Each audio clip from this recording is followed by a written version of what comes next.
Apéro spécial Blake Griffin. Hello, hello, hello, hello. Comment ça va, Alex? Bon, ça va bien. À distance exceptionnellement cette semaine. Tout à fait, mais on est là quand même, avec Et on les est gens. là, exactement. On s'installe Ça en bouge faisant pas. la bise, c'est l'apéro spécial Blake Griffin et Pistons.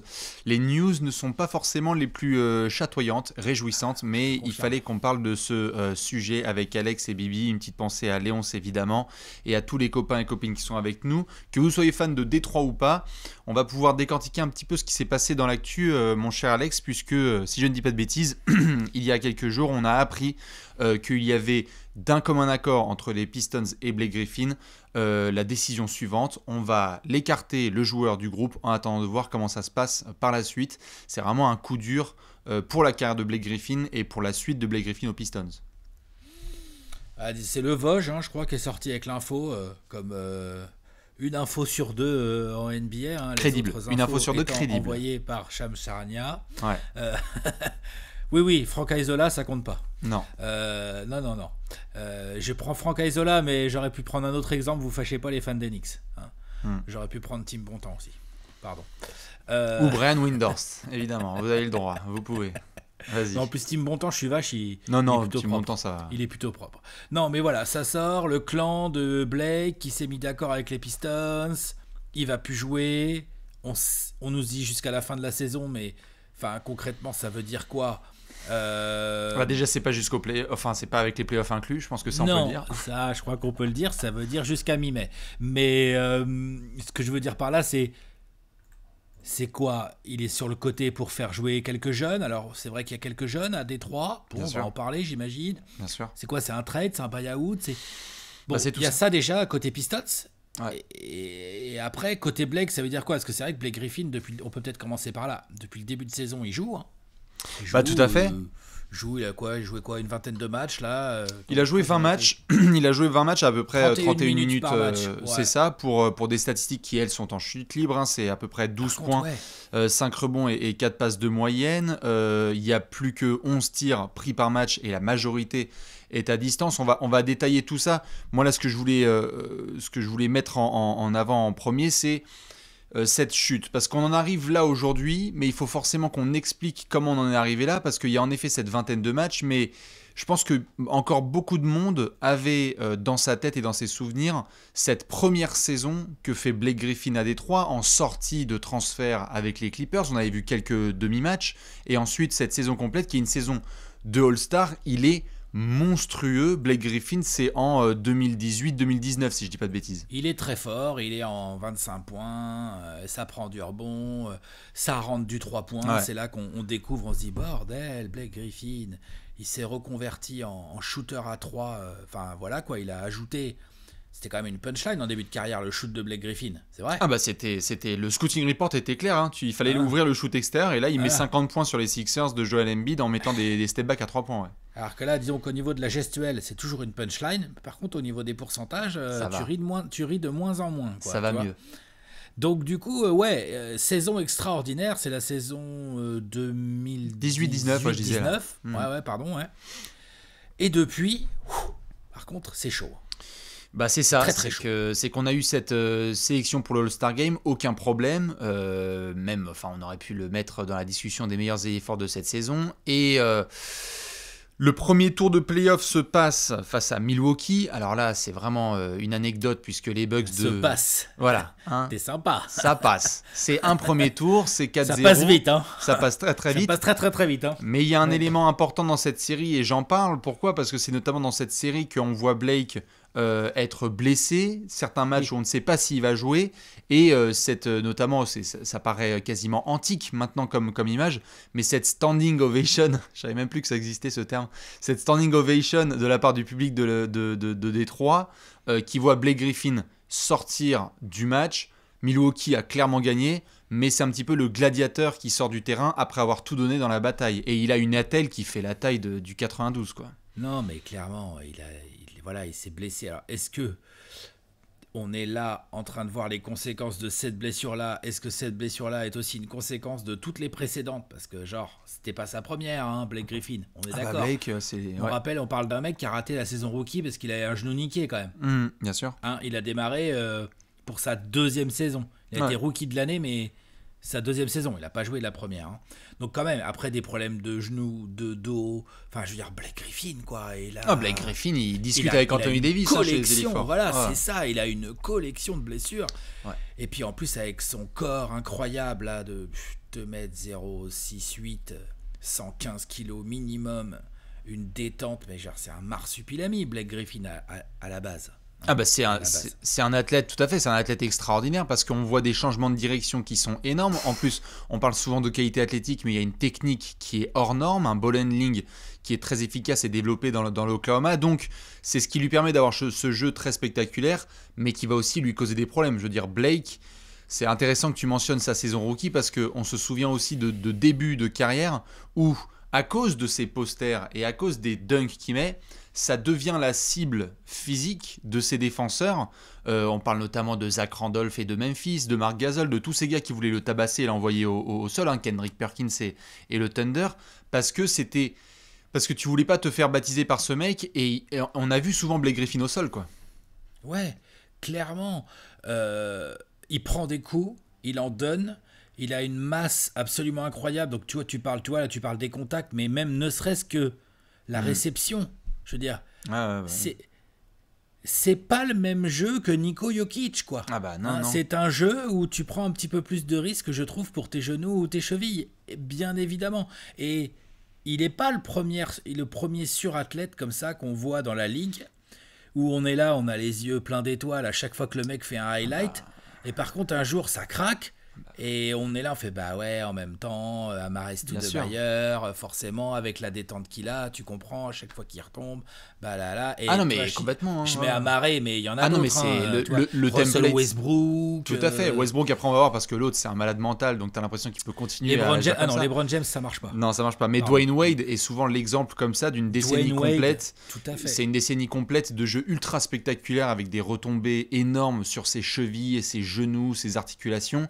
Et il y a un moment à la trentaine où, certes, il y a des améliorations et un développement sur le jeu extérieur, mais quand tu vois les trains avancer et la NBA évoluer, ça devient très compliqué. Cette transition-là, on parlait tout à l'heure, juste à l'instant là, de cette série de playoffs, tu le disais, est-ce que ça a des conséquences sur la suite ? Il n'empêche que la saison 2019-2020, qui est terrible pour Détroit, il n'y a que 18 matchs joués pour Blake Griffin.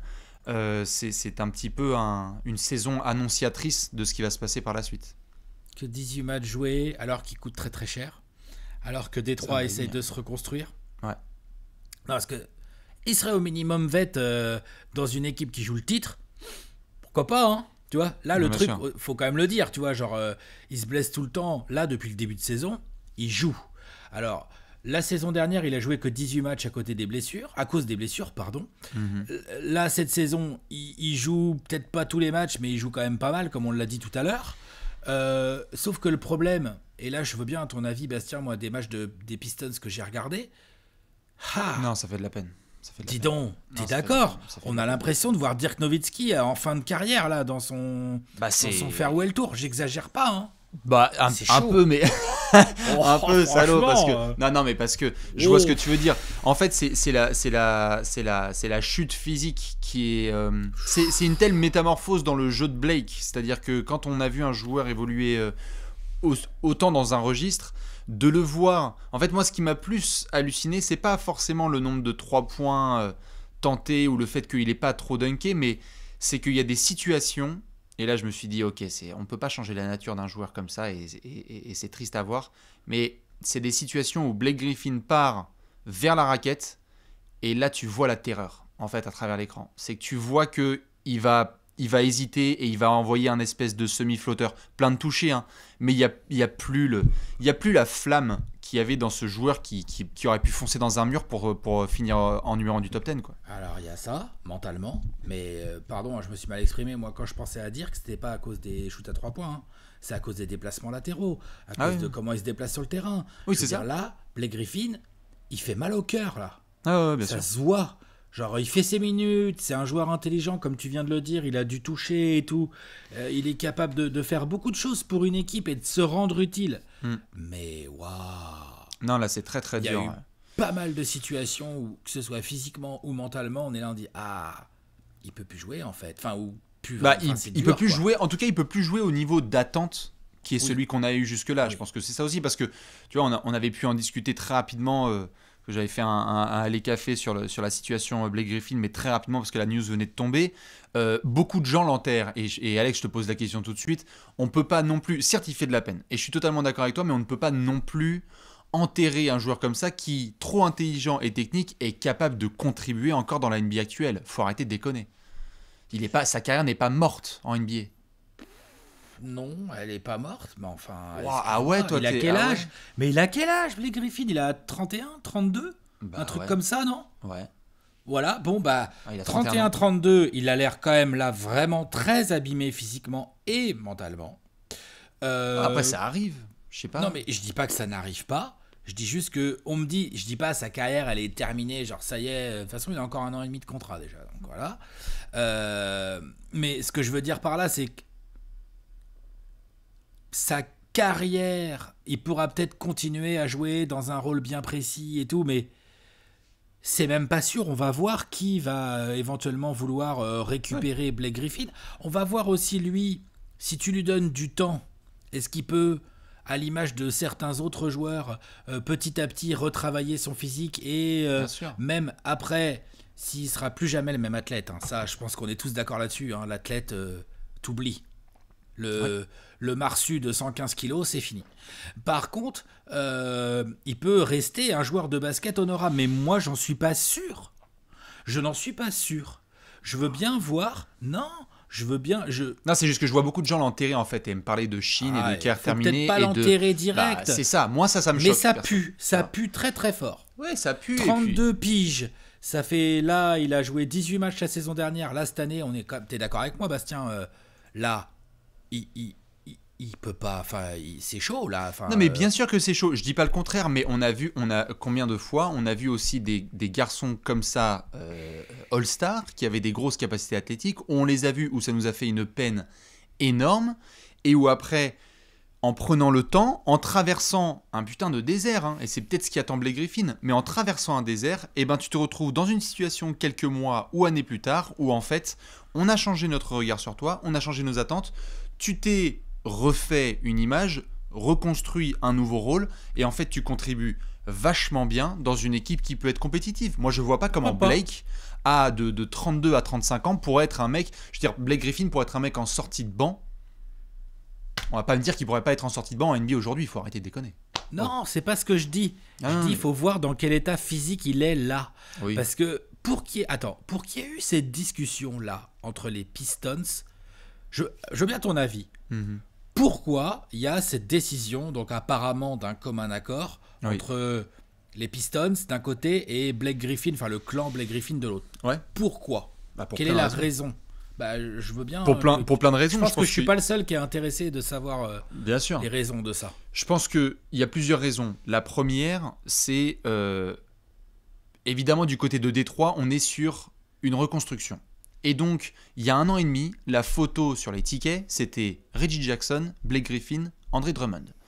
Donc, ça a changé. Aujourd'hui, les pions ont changé. Le coach est encore là, mais le general manager a changé, Troy Weaver. Les jeunes ont changé. Aujourd'hui, tu as envie d'une chose, c'est de développer des jeunes et essayer de trouver qui va sortir du lot. Donc les Isaiah Stewart, Jeremy Grant, Joe Jackson et compagnie. Donc déjà, Bey, tout ça. Exactement, Saddiq Bey qui vient d'être joueur de la semaine, Jeremy Grant qui est dans la discussion des Most Improved Players de cette saison, Isaiah Stewart qui a plein de choses à prouver, Mason Plumlee qui vient de faire un triple-double. En gros, il y a des gens capables de contribuer, qui ont moins de red flag que Blake Griffin, et qui donnent plus envie de penser à 2022, 23, 24 que à Blake, par exemple. Et donc, je pense que du côté de Détroit, tu es dans une transition.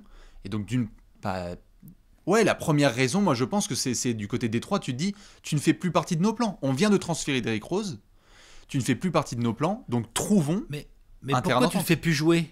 Quel est l'intérêt? Mais parce que là, si tu le fais jouer, tu fais prendre du temps de jeu à ceux qui ont besoin de se développer. Ouais.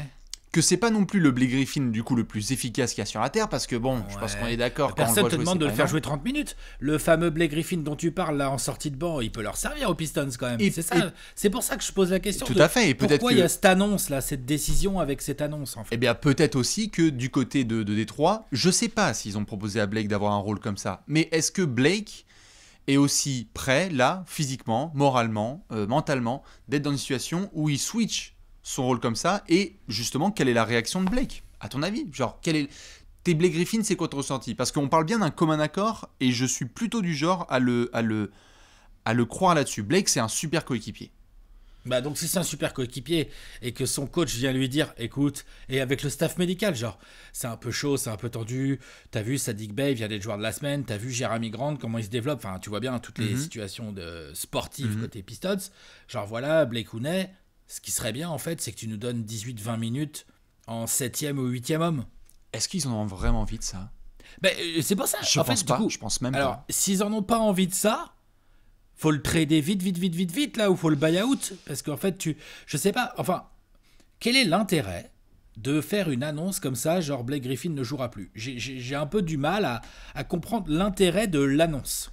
C'est vraiment là-dessus que je pose la question. Je vois pas trop qui ça sert. Je vois pas à quoi ça sert même. Dans le cas, et on va en parler maintenant, dans le cas Blake Griffin et de la suite, il n'y a pas 36 solutions. Tu viens de mentionner un transfert. Évidemment, les gens, si vous avez des stratégies, n'hésitez pas à les balancer. On parle évidemment de buyout. On peut tout de suite essayer de les décortiquer. C'est-à-dire, un transfert, ça me semble quasi impossible. Bah, disons que là, il a encore la moitié, on va dire, de sa saison. Plus, il a une player option à 38 ou 39 millions. Oui. Il va la prendre. Hein, tu peux répéter juste parce qu'il y a des gens qui n'ont pas entendu. Il fait ce qu'il veut. Il a une player option, donc c'est le joueur qui décide s'il va prendre ou pas 39 millions. D'accord. Tu crois qu'il va la prendre? Ah bah j'en suis, oui. Parce que j'ai vu des gens nous dire genre... Il va la prendre. Ah, peut-être pas. Mais arrêtez, il va la prendre. Pourquoi il la prendrait pas? Quelle serait la raison? Bien sûr. Non. Normalement, il est Non. Donc le trade... C'est pas comme si son contrat se finissait là à l'été, c'est qu'il y a une année derrière encore. Il se finirait là à l'été, moi je dirais pourquoi pas, on en a déjà vu d'autres, des équipes qui récupèrent des gros contrats finissants comme ça, qui laissent partir le joueur, ça fait du cap et tout. Bref, en échange tu fais avaler à Détroit un ou deux contrats plus longs qui te cassent les couilles. Bien sûr. Pourquoi pas? Mais là, c'est compliqué, je suis d'accord avec toi, le trade là je vois pas trop. Transfert semble impossible. Buyout. Il faut aller voir un GM un peu qui n'a pas les yeux en face des trous, mais il y en a de moins en moins en NBA là en plus. C'est compliqué, ça gère de mieux en mieux son fric. Depuis que Vlade Divac c'est sa place. Depuis que 2016 est passé dans la rétro, les gens ont compris la leçon. Et donc après tu as l'option buyout qui est évidemment envisageable. Mais c'est cher. Mais c'est envisageable. C'est très très cher. On rappelle juste les règles un peu, Alex, pour les gens pour le buyout. Bah là, grosso modo, si tu veux buy-out Blake Griffin, donc faut regarder comment les calculs sont faits de manière exacte, mais en gros, il lui reste à peu près 50 millions de contrats. Hein, c'est ça. En gros. Hein. Doit y avoir moyen de bricoler une petite stretch provision, non, quand même? Stretch provision, tu étales le salaire sur plusieurs années, Détroit qui connaît bien 3, ça. 4 ans, mais enfin... ça va te bloquer entre 10 et 15 patates par an pendant plusieurs années si tu fais ça quand même. Ou alors tu coupes tout d'un coup et donc tu as le gros salaire de Blake Griffin dans ton cap la saison prochaine encore. C'est comme ça. Ils l'ont fait avec Josh. Ils l'ont fait avec c'est des habitués. Hein, ils ont fait avec Josh Smith, si je dis pas de bêtises, il y a quelques années. Ils avaient étalé ça comme des. Ça se trouve ils en payent encore du Josh Smith là. Et ça se trouve ils payent encore du Isaiah Thomas au moment où on parle. Bouge pas, je vais te dire ça, je l'ai pas loin là. Je crois que ça s'est terminé récemment là, Josh Smith. Non, j'en vois pas quand même. Faut pas exagérer quand même. Là, il y en a plus là. Il y a des beautés de la stretch provision. Hein. Les Lakers payaient encore Lou Holding il y a peu de temps, donc tu peux tout à fait essayer d'étaler ça. Il existe une option et je te la mets évidemment, Alex, là sur la table. Pour les gens qui l'ont peut-être vu, j'en parlais hier soir sur Twitter, dans le dernier podcast qui a été sorti par Adrian Wojnarowski avec Bobby Marks.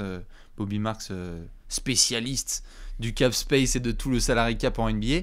Il mentionnait notamment un cas d'un joueur, Deron Williams, à l'époque de Brooklyn, joueur All-Star, ultra respecté, les Cavs ne sont plus là, transition chez les Nets, et où il lui est resté à peu près 40 millions de dollars sur son contrat, et où il y a eu une négociation entre Deron Williams et les Nets pour que lui fasse un geste sur l'argent qu'il devait toucher, c'est-à-dire qu'il a accepté 25 millions au lieu de 40, donc il a quand même laissé 15 millions de dollars sur la table, mais pour pouvoir tout de suite être agent libre, il a signé ensuite à Dallas. Est-ce que Blake Griffin pourrait emprunter avec les Pistons ce genre de voie, c'est-à-dire non, je n'ai pas 50 millions sur la table, j'en ai peut-être 32 ou 30, vous les avalez, c'est comme ça, mais alors par contre après je suis agent libre. Ouais. Et là il y a du monde qui va signer pour Blake.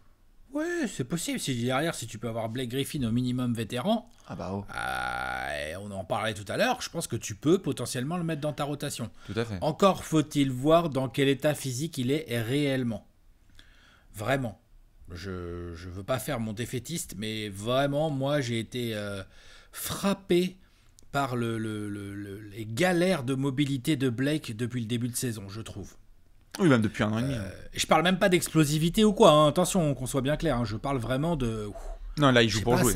Ça a l'air dur, ouais, voilà. Ouais. Donc, je veux bien voir ça. Mais sinon, oui, évidemment, l'intelligence de jeu, maintenant, en plus, il a une qualité de shoot raisonnable, il sait faire plein de choses sur un terrain. S'il est dans un état physique à peu près normal, une bonne santé physique, mais avec moins de qualité athlétique qu'avant, il va trouver évidemment sur un banc s'il est pas cher. Maintenant, ça coûte quand même très cher aux Pistons. Et donc, j'en reviens à ma question de départ. Quel est l'intérêt de cette annonce et de ne plus faire jouer Blake Griffin? Donc, peut-être que c'est comme tu disais, de filer tout de suite le temps de jeu aux jeunes, là.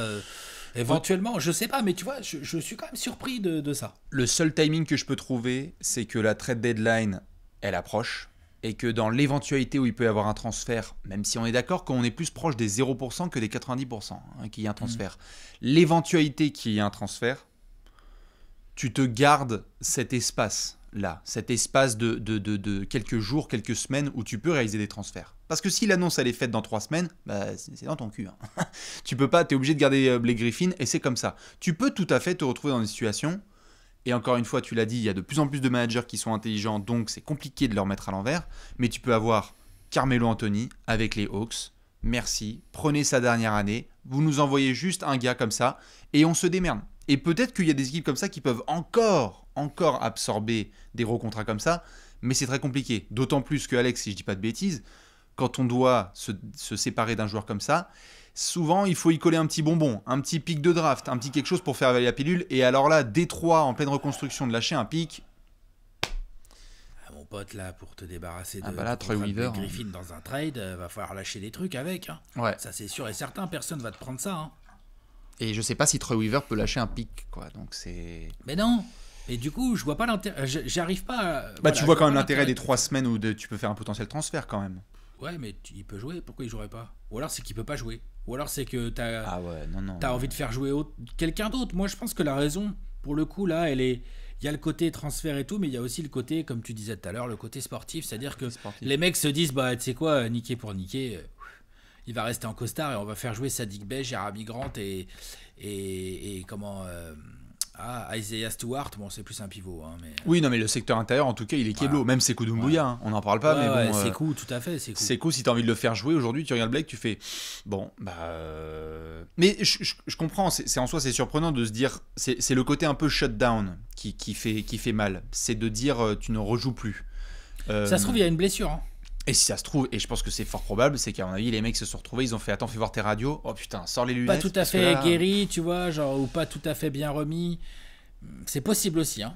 Ouais. Parce que vu la difficulté qu'il avait sur le terrain, j'ai du mal à croire qu'il soit à 100%, moi, perso. Non, pareil, je suis d'accord. Maintenant, il reste donc une possibilité, et ça, c'est un peu un des thèmes que j'avais noté et dont on peut discuter pour finir, c'est ces transitions, ces reconversions, ces réinventions qu'on a pu voir en NBA ces dernières années avec des trophées qui n'existent pas, mais qu'on a décernés, nous, chaque année. Dwight Howard, remplaçant chez les Lakers, Derrick Rose, qu'on a vu chez les Wolves, Carmelo Anthony, qu'on voit à Portland.